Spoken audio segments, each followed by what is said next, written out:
Yes, students. Ninth subtopic is the romantic imagination and national feeling. जो ये topic है romantic imagination, ये imaginations के रिगार्डिंग है और ये इमेजिनेशन किसके रिगार्डिंग है? नेशनलिज्म, नेशन के रिगार्डिंग। अगर हम बात करते हैं इंडियंस के रिगार्डिंग, तो जो क्रांतिकारी वंदे मातरम और डिफरेंट टाइप्स के जो ये नारे लगाते थे, वो अल्टीमेटली इसी कंसेप्ट से रिलेटेड है, रोमांटिसिज्म। ठीक है, रोमांटिक इमेजिनेशन है, रोमांटिसिज्म है, यानी एक नेशन के प्रति उनके जो इमोशंस हैं वो उनके अंदर रोमांच पैदा कर रहे हैं, सेक्रीफाइस के लिए, अपने नेशन को आजाद करवाने के लिए, इंडिपेंडेंस उसको देने के लिए। तो यहाँ पर जो सब टॉपिक है romantic imagination and national feeling, जो ये फीलिंग आ रही है उनके मन में वो राष्ट्र के प्रति आ रही है। ठीक है, तो इसमें फर्स्ट जो इंपॉर्टेंट कंसेप्ट आ रहा है, एक cultural moment which sought to develop a particular form of nationalist sentiment. तो यहाँ पर एक कल्चरल मोमेंट, जैसे भक्ति आंदोलन की हम बात करते हैं, सांस्कृतिक आंदोलन होते हैं, अपनी संस्कृति को, अपने कल्चर को बचाने के लिए, ठीक है, उसके वैल्यू की, उसके मूल्यों की रक्षा करने के लिए। तो यहाँ पर जो नेशनलिज्म को हम बचाने की बात कर रहे हैं, उसके लिए यहाँ पे कल्चरल मूवमेंट, एक सांस्कृतिक आंदोलन स्टार्ट कर दिया गया। और इसमें जितना भी लिटरेचर आ रहा है, जितनी पोइट्री आ रही है, जितने सॉन्ग्स, फोक सॉन्ग्स, जितना भी कंसेप्ट वहाँ इंक्लूड किया जा रहा है, वो राष्ट्र को समर्पित है। यानी जो कल्चरल मूवमेंट है, अल्टीमेटली लोगों में राष्ट्रवाद की जो फीलिंग है, सेंटिमेंट्स है, वो इंक्रीज करना है। A cultural movement which sought to develop a particular form of national sentiment। जो ये कल्चरल मूवमेंट है वो लोगों के मन में, लोगों के मस्तिष्क में नेशनल सेंटीमेंट इंक्रीज करना, क्रिएट करना, उसको प्रफुल्लित करने का ये लक्ष्य रखा है। Criticise the glorification of reason and science and focused instead on emotions, intuition and mystical feelings. इस कल्चरल मूवमेंट ने तर्क वितर्क को, साइंस विज्ञान को क्रिटिसाइज किया, उसके ग्लोरिफिकेशन को क्रिटिसाइज किया। जितना हम साइंटिफिक ग्लोरिफिकेशन की बात कर रहे हैं, रीजन फैक्ट्स की बात करते हैं, ठीक है, उसको इन्होंने क्रिटिसाइज किया। और उसके कंपैरिजन में कल्चरल मूवमेंट ने किसको सपोर्ट किया? यहाँ पे इमोशंस को, सेंटीमेंट्स को, इंट्यूशन, अनुभवों को, एक्सपीरियंस को, मिस्टिकल, आध्यात्मिक फीलिंग्स को। नेक्स्ट इसमें आ रहा है जर्मन फिलोसफर। देखो सिंपल सी बात है, जब हम कल्चरल मूवमेंट की बात करते हैं तो यहाँ फिलोसफी का कंसेप्ट आ रहा है। जो न्यू आइडियाज नेशन के रिगार्डिंग क्रिएट करेंगे वो फिलोसफर होंगे, राइटर्स होंगे, ऑथर्स होंगे, जो अपनी पोइट्री के थ्रू, अपने लिटरेचर के थ्रू, अपने सॉन्ग्स के थ्रू लोगों के मन में देशभक्ति की भावना, राष्ट्र की भावना, नेशनलिज्म की जो फीलिंग्स हैं उसको पैदा करेंगे। तो यहाँ पे जो जर्मन फिलोसफर हैं, Johann Gottfried Herder tried to discover culture among common people through folk songs, folk poetry and folk dances। जो वहाँ के लोक नृत्य हैं, ठीक है, लोक कविताएं हैं, ठीक है, लोक उनके वो गीत हैं, उनमें से लोगों के बीच में कल्चर को डिस्कवर करने की उसने कोशिश की और किसी ना किसी वे में वो कल्चरली एक यूनिफिकेशन, उनको यूनाइट करना चाह रहे थे ताकि वहाँ पे एक नेशन इस्टेब्लिश हो सके। तो यहाँ पे जो romantic imagination and national feeling है वो अल्टीमेटली कल्चरली पीपल्स को यूनाइट करने की कोशिश है। और इस कल्चर में जो ये कल्चरल मूवमेंट है, इसमें जो हथियार वो यूज कर रहे हैं वो फोक सॉन्ग है, फोक डांस है और फोक पोइट्री है। 10th जो सब टॉपिक हमारा आता है वो है hunger, hardship and popular revolt. Hunger होगा तो हार्डशिप फेस करनी पड़ेगी, हार्डशिप होगी तो वहां पे रिवॉल्यूशन कंफर्म है। फर्स्ट पॉइंट इसमें, in most countries there were more seekers of jobs than employment. यानी अनएम्प्लॉयमेंट की वो प्रॉब्लम उस वक्त फेस कर रहे थे, जॉब को चाहने वाले ज्यादा थे और जॉब्स जो मार्केट में थी वहां पर थी, उनका नंबर जॉब जो यूथ चाह रहे थे उनके कंपैरिजन में कम था। सेकेंड पॉइंट है, population from rural areas migrated to the cities to live in overcrowded slums. ठीक है, अब गांव से लोग कहाँ शिफ्ट हो रहे हैं? टाउन में। और टाउन में भी वो कहाँ रहने को मजबूर हो रहे हैं? कहाँ रह रहे हैं? ओवर क्राउडेड स्लम में, जहाँ झुग्गी झोपड़ी है। ठीक है, वहाँ उनका स्ट्रगल बढ़ेगा, हार्डशिप बढ़ेगी। The rise of food prices और a year of bad harvest, जब फसलें अच्छी नहीं होंगी तब हार्डशिप बढ़ेगी, हंगरनेस बढ़ेगा, ठीक है। अगर फूड प्राइसेज इंक्रीज होंगे तब हार्डशिप लोगों की बढ़ेगी। Lead to widespread populism in town and country. और अल्टीमेटली जो ये फैक्टर्स थे कि कभी फसलें अच्छी नहीं हो रही हैं, कभी फूड प्राइसेज बहुत ज़्यादा हो गए हैं, गांव से जो पॉपुलेशन सिटी में आ रही है इतना ओवर क्राउडेड एरिया होने की वजह से वहाँ पे हार्डशिप है, उनकी जो बेसिक नेसेसिटी है वो फुलफिल नहीं हो रही है। तो अल्टीमेटली वहाँ पे दरिद्रता, जो यहाँ पे वर्ड यूज किया पॉपुलिज्म, गरीबी, ठीक है, और दरिद्रता वहाँ पे आनी शुरू हो गई। तो जिसने अल्टीमेटली किसका रूप ले लिया यहाँ पे, revolution. In 1848 the population of Paris came out on the roads. Paris में 1848 में लोग सड़कों पर आ गए। And Louis Philippe was forced to flee. जो वहां के किंग थे लॉइस फिलिपी, वो मजबूर हो गए भागने के लिए। And national assembly proclaimed of republic. Ultimately वहां पे नेशनल असेंबली प्रोक्लेम्ड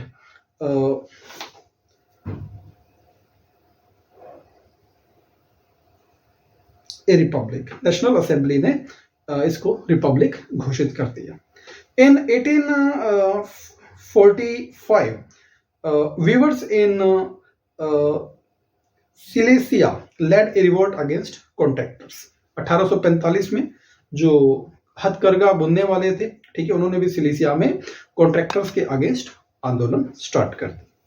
11th जो सब हेडिंग आ रहा है वो 1848 का है, रिवॉल्यूशन ऑफ द लिबरल्स। अब लिबरल्स जो फ्रीडम चाह रहे थे, जो लिबर्टी चाह रहे थे, उनके रिवॉल्यूशन की हम बात कर रहे हैं। Revolution was led by educated middle class. आपको मालूम है जो लिबर्टी का कंसेप्ट है वो किस क्लास से रिलेटेड है, middle class, who combined there demands for constitutionalism and with national unification. की यूनिफिकेशन इनकी दो डिमांड थी कि नेशनल यूनिफिकेशन हो, नेशन का निर्माण हो, बट जो नेशन का निर्माण हो रहा है उसका आधार क्या रहेगा, कॉन्स्टिट्यूशन। वहां की जो गवर्नमेंट है वो किसके अकॉर्डिंग वर्क करेगा, कॉन्स्टिट्यूशन के अकॉर्डिंग।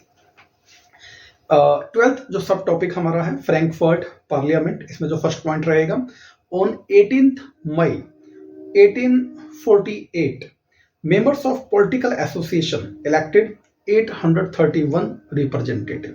तो पहली बार यहां पर 1848 में 831 रिप्रेजेंटेटिव इलेक्ट होते हैं, ठीक है, पॉलिटिकल एसोसिएशन से।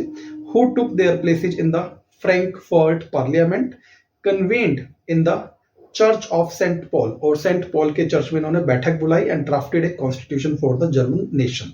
जर्मन नेशन के लिए इन्होंने कॉन्स्टिट्यूशन इस्टेब्लिश किया, वर्क किया। It was opposed by king of Prussia.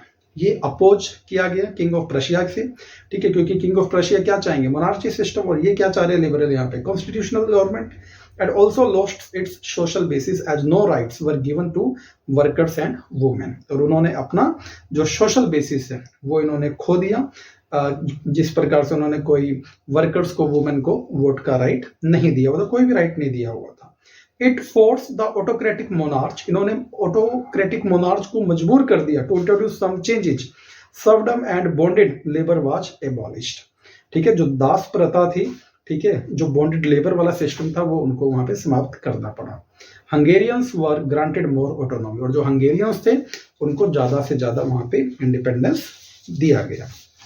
ये चैलेंज आ गया था किंग ऑफ प्रशिया के लिए।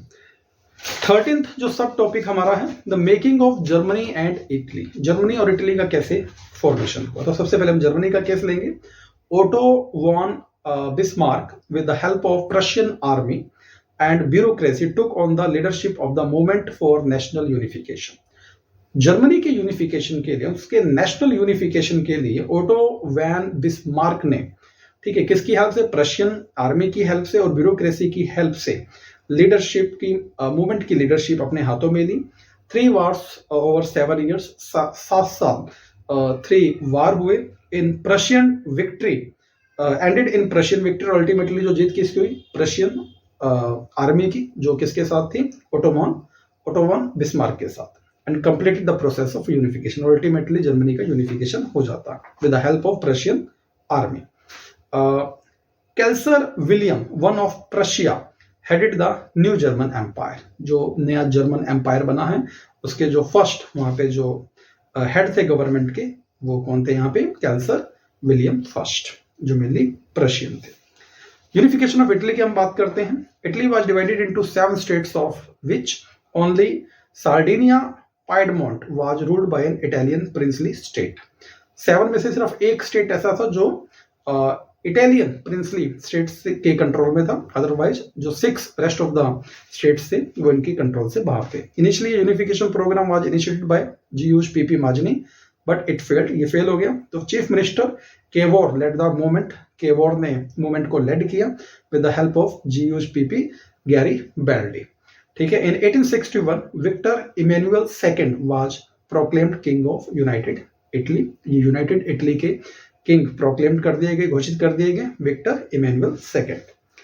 सब टॉपिक हमारा आ रहा है यहाँ पे 14th the strange case of Britain. Britain के यूनिफिकेशन की बात की जा रही है यहाँ पे। In 1688 England established as a nation state. England अपने आप में एक नेशन स्टेट एस्टेब्लिश हो जाता 1688 में, यानी 17th सेंचुरी में। English parliament seized power from the monarchy. English parliament monarchy से पावर लेती है वापस। The act of union 1707 resulted in the formation of the United Kingdom of Great Britain. 1707 में ग्रेट ब्रिटेन का फॉर्मेशन होता है। ठीक है। किस एक्ट के through? The act of union 1707 के through. In 1801 Ireland was forcibly taken by the British after the failed revolution. जो आयरिश मैन थे वो अपने आयरलैंड को अलग एज ए नेशन एस्टेब्लिश नहीं कर पाए, तो अल्टीमेटली किसका पार्ट बन गया? ग्रेट ब्रिटेन का।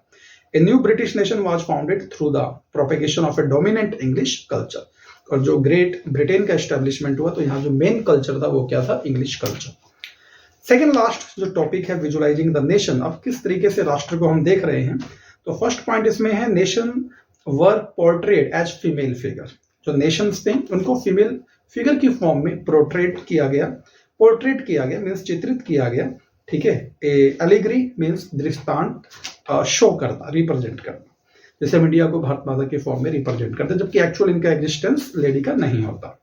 The female form that was chosen to personify the nation did not stand for any particular woman in real life, rather it sought to give the abstract idea of the nation a concrete form.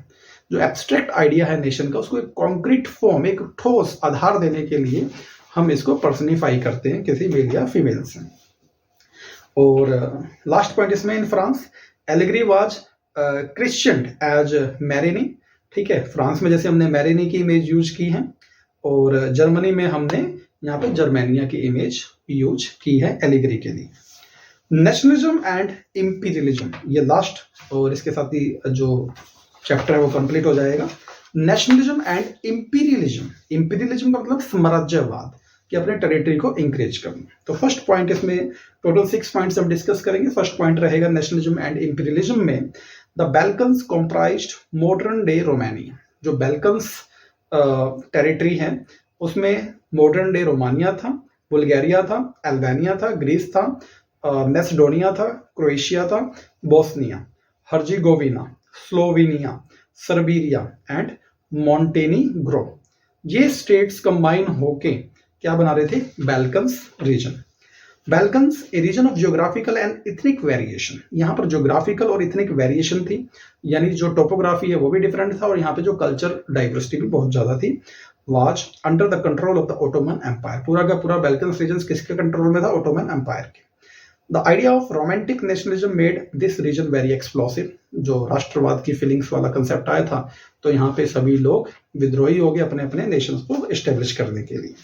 The Balkan states were fiercely jealous of each other and each hoped to gain more territory at the expense of each other। जो ये भी states के name मैंने आपको बताए हैं, जैसे Romania, Bulgaria, Albania, Greece, जितने भी स्टेट्स हैं, ये सभी एक दूसरे से जेलिसी फील करते थे और अपना टेरिटरी जो एक्सपेंड करना चाहते थे किसी भी कीमत पे, एक दूसरे को डिफीट करके। European powers were also looking for to extend their control over the area. European power भी इसको देख रही थी, दूसरे जैसे ब्रिटेन है, फ्रांस है, कि हम भी इस एरिया में क्या करें, कब्जा करें, अपने एरिया को बढ़ाएं। ठीक है। This led to a series of wars, और इस तरह से उनमें क्या हो गया, युद्ध छिड़ गया, और अल्टीमेटली इसने किसको रिजल्ट दिया? And finally resulted in the first world war. और अल्टीमेटली ये किस साइड गया? फर्स्ट वर्ल्ड वार की साइड। तो यहाँ पे जो rise of nationalism in Europe है, इसके साथ ये चैप्टर क्या हो जाता है? कंप्लीट।